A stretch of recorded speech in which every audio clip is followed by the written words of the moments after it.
हर इंसान सुकून की तलाश के अंदर है। अच्छा, चूंकि सुकून जो है ना, ये अगर हम देखें इसको तो ये हर इंसान की दिल की चाहत है और इसको अल्लाह तबारक व तआला ने इंसान के दिल में पैदा फरमाया। हम जब कभी देखते हैं कोई शख्स दिन रात मेहनत करता है, मेहनत और मुशक्क़त करता है, तो उसके बाद वो चाहता है कि उसको एक ऐसी जगह बैठने की मिले जहाँ वो सुकून से सांस ले, आराम से अपने जिस्म, दिल और दिमाग को जो है वो रिलैक्स कर सके। तो चूंकि ये इंसान की चाहत है और अल्लाह तबारक व तआला ने ही इसके अंदर ये चाहत को पैदा फरमाया, तो वो रब्बुल आलमीन ही जानता है कि ये सुकून इसको कहाँ से मिलेगा और कैसे मिलेगा। आप देखें, मसला कहाँ होता है कि जब हम अपनी मर्जी से कोई मायार बना लेते हैं सुकून हासिल करते हैं, तो सुकून तो मिलता है मगर वो हकीकी सुकून नहीं होता। हकीकी सुकून अगर देखना है तो वो रब्बुल आलमीन खुद बयान कर रहा है कि जिसने ये चाहत दिल में पैदा फरमाई है इंसान के। हम गौर करते हैं, बहुत सारे ऐसे लोग हमें दिखाई देते हैं कि जिनके पास माल भी है, दौलत भी है, शोहरत भी है, सब कुछ है उनके पास, लेकिन हम देखते हैं फिर भी वो बेचैन है, उनको वो सुकून हासिल नहीं है। और इस तरह की खबरें हमें आए दिन मिल भी रही होती हैं कि बड़े वेल सेटल लोग होते हैं, माल भी होता है, शोहरत भी होती है, पैसा भी होता है, फिर भी बाद औक़ात खुदकुशियां कर जाते हैं। तो अगर दौलत, माल, शोहरत ही सुकून था तो ये खुदकुशी क्यों की गई? तो मसला ये है कि बज़ाहिर कोई शख्स दिखाई दे रहा है कि यार ये सुकून में, लेकिन हकीकतन वो सुकून में नहीं होता।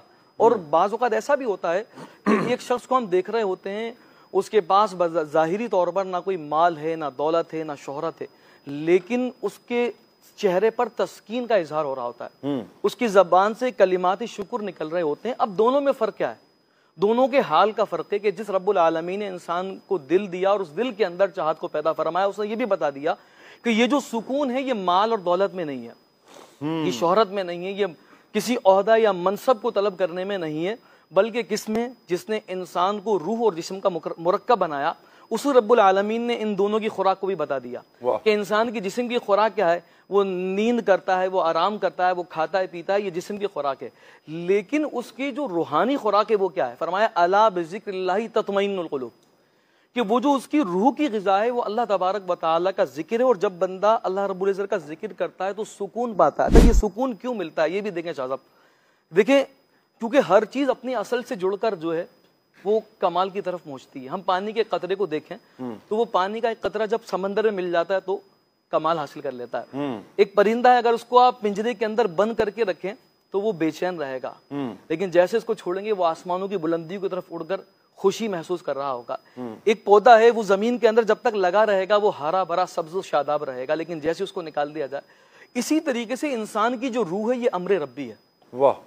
तो जब हम अल्लाह तबारक व तआला का जिक्र करेंगे और उसके जिक्र की तरफ बढ़ेंगे तो हमें सुकून मिलना शुरू हो जाएगा। यही बात इसी आयत के तहत सिरातुल जिनान के अंदर मुफ्ती साहब ने इरशाद फरमाई कि अल्लाह ताला के फजल और एहसान को याद करके बंदा जो है, उसके जो बेचैन दिल है उसको करार मिलना शुरू हो जाता है, उसको इत्मीनान मिलना शुरू हो जाता है। तो जब ये चीज वाज़ी हो गई कि इंसान को चैन अल्लाह के जिक्र से मिलेगा, इंशाअल्लाह हमें नमाज में भी सुकून मिलना शुरू हो जाएगा, हमें दीगर इबादात के अंदर भी जो है वो सुकून मिलना शुरू हो जाएगा, हज में सुकून मिलेगा, दीगर मुक़द्दस मकामात की ज़ियारत करेंगे तो सुकून मिलेगा, क्योंकि इंसान का जो सुकून है वो वाबस्ता कर दिया गया है अल्लाह के जिक्र से। क्या बात है।